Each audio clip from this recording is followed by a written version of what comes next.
पल्मोनाले है, ये दो वर्ड से मिला है। कोर का मतलब होता है हार्ट और पल्मोनाले का मतलब होता है लंग्स। यानी कि हार्ट की वो बीमारी जो लंग्स के डिजीज़ से हुई है। Heart disease caused by lung disease. ऐसा होता है कि हार्ट में किसी तरह का कंजेस्टिव कार्डियक फेलियर की कंडीशन डेवलप करे या पल्मोनरी आर्टरी का हाइपरटेंशन हो तो सारा जोर यानी कि सारा भार राइट वेंट्रिकल पे पड़ता है और राइट वेंट्रिकल की जो वॉल होती है वो डायलेट कर जाती है और उसकी हाइपरट्रॉफी होने लगती है। इस कंडीशन को हम लोग कोर पल्मोनाले कहते हैं, यानी कि लंग्स की कोई डिजीज़ जिसकी वजह से हार्ट में हाइपरट्रॉफी हुआ, राइट वेंट्रिकल की हाइपरट्रॉफी हुई, राइट साइड जो है इफ़ेक्टेड होता है इस डिज़ीज़ में। लंग्स की कई तरह की डिजीज़ होती है। इस बीमारी को बेसिकली देखते हैं कि कंजेशन हो जाता है। इस बीमारी में कंजेशन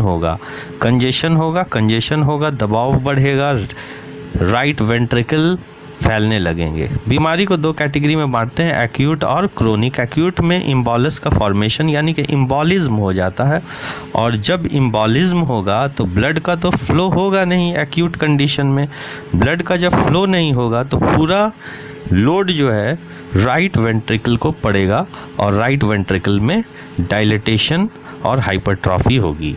दूसरा कंडीशन जो है मैकेनिकल वेंटिलेशन इंजरी होती है और मैकेनिकल वेंटिलेशन इंजरी में बहुत रेयर होता है, लेकिन इम्बॉलिज्म जो है ये कॉमन है। क्रोनिक कंडीशन को देखते हैं। क्रोनिक कंडीशन कई सारी ऐसी बीमारियां हैं जिसकी वजह से ये डेवलप कर सकता है कोर पल्मोनाले।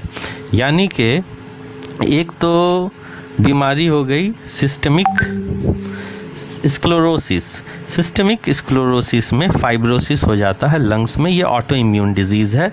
और उसके बाद पल्मोनरी हाइपरटेंशन होगा। पल्मोनरी हाइपरटेंशन होने के कारण कोर पल्मोनाले डेवलप कर जाता है।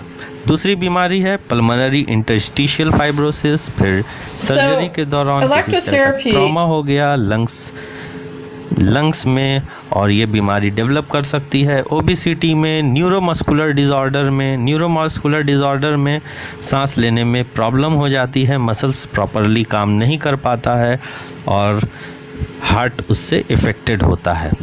तो ये जो बीमारी है, ये बीमारी कोर पल्मोनाले एक्चुअली में है तो हार्ट की बीमारी, लेकिन हार्ट की बीमारी होती है लंग्स के प्रॉब्लम की वजह से। कोर पल्मोनाले क्रोनिक कंडीशन में हम लोग COPD को मानते हैं जो मोस्ट कॉमन है, क्रोनिक ऑब्स्ट्रक्टिव पल्मोनरी डिजीज़।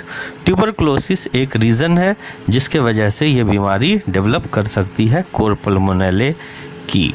ठीक है, ये जो बीमारी है इसको हम लोग बड़ा आसानी से इकोकार्डियोग्राफी से देख सकते हैं। ऐसे तो हमें पता है कि जो राइट वेंट्रिकल की जो वॉल होती है उसका थिकनेस 3 से 5 mm का होता है, 3 to 5 mm, लेकिन वो बढ़ जाती है और वो बढ़ करके 10 mm की हो सकती है। ब्लड के फ्लो को हम लोग मेजर कर सकते हैं, कंजेशन को चेक कर सकते हैं।